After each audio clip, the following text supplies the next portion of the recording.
Quando eu era pequeno, ficava intrigado para saber como o carrinho conseguia se mover sem alguém empurrá-lo. Para mim, parecia coisa mágica, que ninguém conseguiria explicar. Não tem nada de mágico nisso. O que faz esse carrinho se movimentar é ele ter uma fonte de energia elétrica. E é aí que entra o nosso tema de hoje, pilhas e baterias.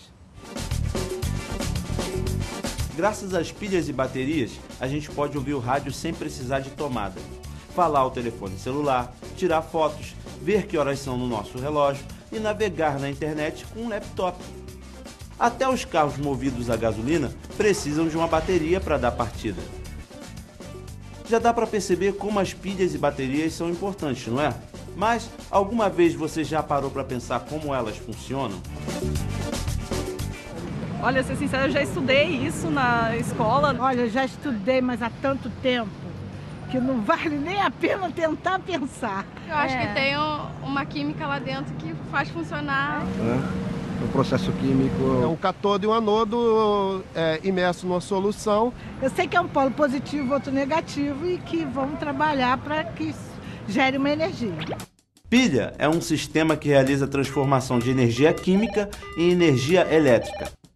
Quando um aparelho como o nosso celular funciona, é porque ele está sendo percorrido por uma corrente elétrica, que nada mais é que um fluxo de cargas elétricas, cujos portadores podem ser elétrons ou íons. Essa aqui é uma pilha comum que todo mundo já viu.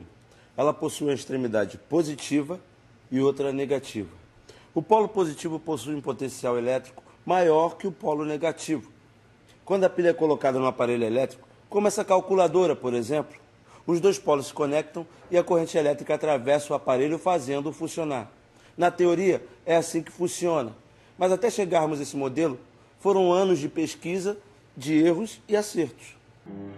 Em 1780, ao dissecar uma rã, o médico e físico italiano Luigi Galvani percebeu que, tocando-a com bisturi de ferro, a perna do anfíbio morto se mexia.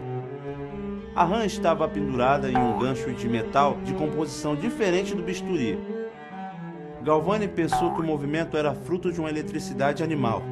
Mas não era bem isso. Aquele realmente era um fenômeno elétrico. Só que a eletricidade não vinha da rã, e sim do contato elétrico entre diferentes metais através de um eletrólito. Quem fez essa descoberta em 1793 foi o físico e matemático Alessandro Volta, que além disso também inventou a primeira pilha. Em sua homenagem, hoje as pilhas também podem ser chamadas de células voltaicas. Aliás, o próprio nome pilha tem origem no método de Volta, de empilhar placas de metais de dois tipos separados por panos umedecidos em sal ou ácido fraco.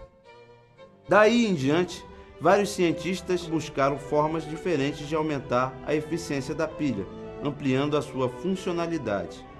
Um deles foi John Frederick Daniell, cujo sistema criado em 1836 ficou conhecido como pilha de Daniell e é conceitualmente muito parecido com as pilhas e baterias modernas.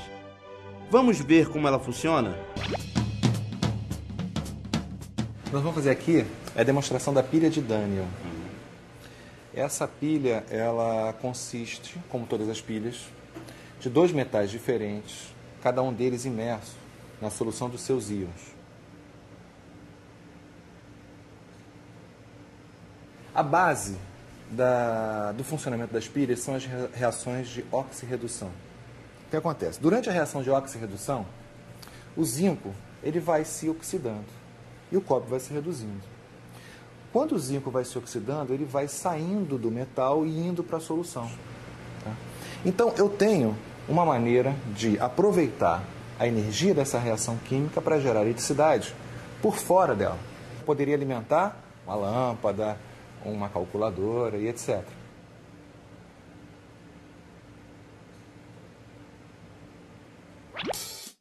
A ideia por trás do funcionamento das pilhas industriais comuns não é muito diferente. Nesse caso, a reação química acontece entre os metais zinco e manganês, e a voltagem gerada é de 1,5 volts. No Brasil, o termo pilha se refere a uma célula voltaica apenas, enquanto bateria significa duas ou mais células ligadas em série, como a bateria de carro ou essa aqui, de 9 volts.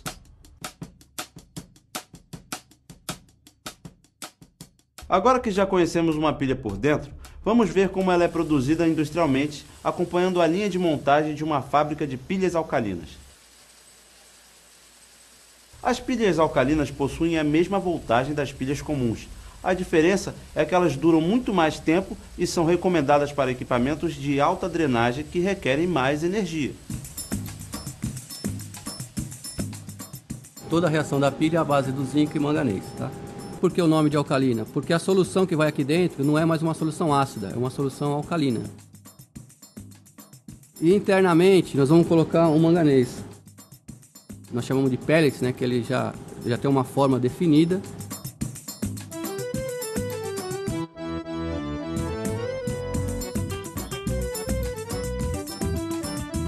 Vamos revestir essa parte interna com um papel separador. Então o manganês ele vai ficar em forma de anel na parte externa em contato com o tubo. Vamos ter um papel separador e vamos colocar agora aqui o zinco. O zinco está em forma de pó na pilha alcalina.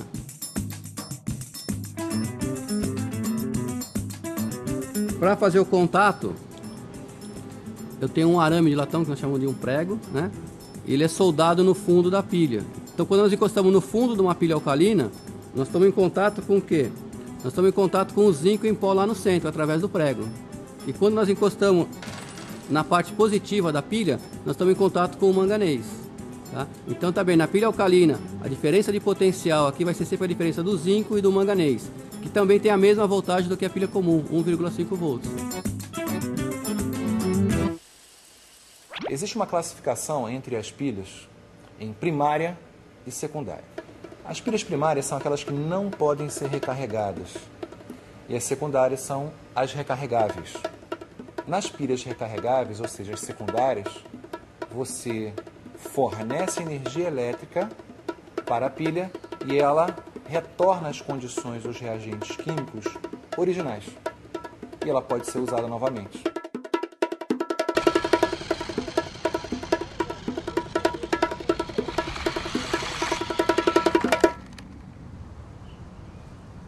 Mesmo as pilhas recarregáveis não duram para sempre.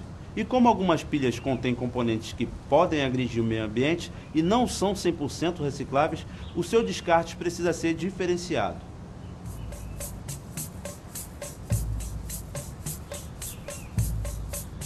Depois de coletadas, as pilhas podem vir parar em uma empresa como esta, em Suzano, no interior de São Paulo.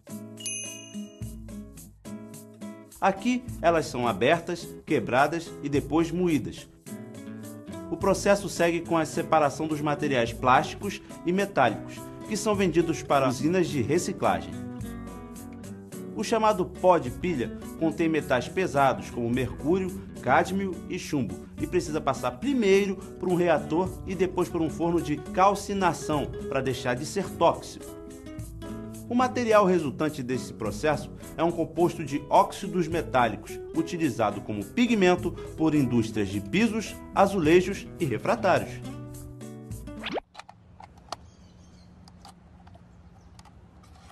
Ok, hoje nós vimos que a transformação da energia química em energia elétrica não tem nada de mágico.